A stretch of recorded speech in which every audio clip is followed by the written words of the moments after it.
We begin tonight with the exciting formation of a new gang in Washington, D.C. It's not often that the emergence of a gang in a major American city can be described as good news, but in this case, it may actually be good news, for at least for the prospects of getting health reform passed this year. Senate Majority Leader Harry Reid has commissioned a new Senate gang called the Gang of 10, which is currently holding secret closed-door meetings to forge a compromise that would allow the Senate to pass health reform. Now, this gang stuff can admittedly get a little bit confusing over time, but it doesn't have to be confusing. For example, this new Gang of 10 is not to be confused with the Gang of 6. That was 6 conservative senators on the Finance Committee who had tried to forge consensus on health reform earlier this year. This new gang is also not to be confused with the Gang of 14. That was the 14 conservative senators who tried to stop judicial filibusters during the Bush administration. This new gang also not to be confused with the Gang of 4. That would be the radical proponents of China's murderous Cultural Revolution. All 4 were arrested in 1976.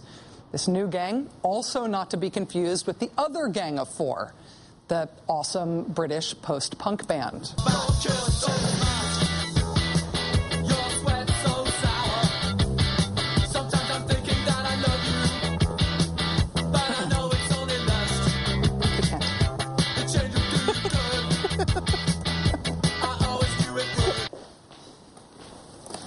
A disco ball all this time? Sorry. No, this new gang is not the awesome British post-punk band or the 1970s Widow of Mao gang or Max Baucus's Gang of 6 or the Save the Filibusters Gang of 14. No, this is the brand spanking new Gang of 10. 10 Democratic senators picked to meet in the Capitol to save health reform. Recently, when liberals have heard about new gangs in the Senate, it's a bad thing because, generally speaking, it's conservative Democrats agreeing to make Democratic policy more conservative. See the Gang of 6 in the Senate Finance Committee. That's how we got the public option bargained away in the first place. But this new gang is not a plot to get conservative Democrats to bargain away Democratic goals to Republicans. This new gang actually includes liberals. It's 5 liberal Democratic senators, Chuck Schumer, Jay Rockefeller, Sherrod Brown, Tom Harkin, Russ Feingold, paired with 5 conservative Democratic senators, Ben Nelson, Blanche Lincoln, Mary Landrieu, Tom Carper, Mark Pryor. Although their negotiations are happening behind closed doors, it's thought that their job might be to find a compromise on the public option. In its current form, as you know, the public option's been whittled down to basically nothing. Not nothing, but pretty close. It would only cover about 1% of Americans, about 2 or 3 million people. It would only be available in states that choose to allow it. It wouldn't be able to negotiate cheaper rates the way that programs like Medicare do. And its premiums would be expected to be more expensive than private insurance.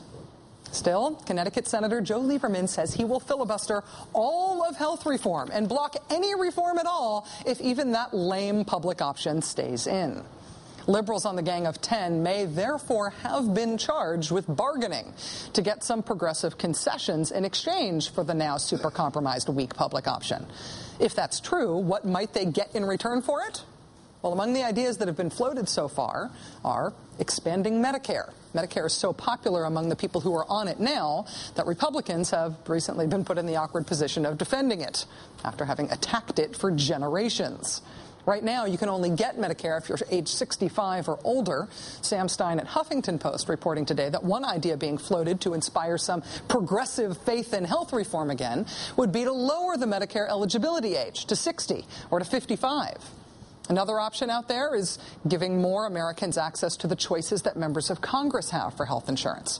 A government-negotiated plan available in the health insurance exchange that would be run by a private insurer. This current debate isn't by any stretch of the imagination a liberal debate. If it were, we'd be talking about what kind of single-payer system we're going to have, or even what kind of fully nationalized health care system we'd have. We're not talking about that. But what is being considered right now, and more importantly, who's doing the considering, tells you that at least relatively speaking, compared to the rest of this debate and how it's gone, liberals are wielding some power right now. As Republicans continue to stay legislatively irrelevant in the health care fight, liberals have been busy going after conservatives in their own ranks, conservative Democrats, like, say, Joe Lieberman, who now finds himself under attack from the Progressive Change Campaign Committee and the party he started then abandoned, the Connecticut for Lieberman Party. As chair of the Connecticut for Lieberman Party, I'd like to explain Joe Lieberman's opposition to the public health insurance option. We know that Connecticut voters support it 3-1, but Joe never forgets who he ran to represent, himself. See, Connecticut for Lieberman, not vice versa. So Joe has a message for Democrats and all the voters who want him to support the public option. It's not about you. It's all about Joe. That's what it looks like when liberals push back. Then there's conservative Democratic Senator Ben Nelson, who introduced his big anti-abortion amendment today, which, among other things, allows women to buy separate abortion coverage. Mr. Nelson got verbally smacked down by a number of his female Democratic colleagues shortly after introducing it. What an insulting, humiliating thing to say, if you want an abortion, go buy a rider. I think it demonizes women. Why don't you just go into the workplace and paint a scarlet letter on your head? Hawthorne still lives in the Nelson Amendment. This amendment would be the biggest rollback to a woman's right to choose in decades. We didn't ask for this fight, Madam President. We didn't plan for this fight. We don't want this fight. Right now, liberals appear to be exerting some influence on this health reform debate at long last. The question is, what will that yield? Joining us now is Democratic Senator Ron Wyden of Oregon. He's a member of the Senate Finance Committee. Senator Wyden, thanks very much for coming back on the show. It's nice to see you. Thank you, Rachel. Let me talk to you about my assessment there of the public option. In your view, is the current public option so weak right now that liberals maybe should try to trade it away for something more meaningful? It certainly has been getting weaker, and the fact of the matter is progressives have been working all across the country for a public option that isn't just an empty label. The whole point of the public option is to turn the tables on the insurance lobby, to put the consumer in the driver's seat, to stop these anti-competitive practices. So we are going to negotiate, particularly tomorrow. There's an effort to try to get an agreement tomorrow. I hope that's possible, but this is on a fast track. We've got a good group of people at the table. Progressives are well represented. And at the end of the day, we want to be able to give an ultimatum to the insurance industry, which is, in effect, you treat the consumer right or they're going to take their business somewhere else. It's hard for those of us who are trying to watch this from outside Washington, who are not part of the Senate and aren't on Senate staff.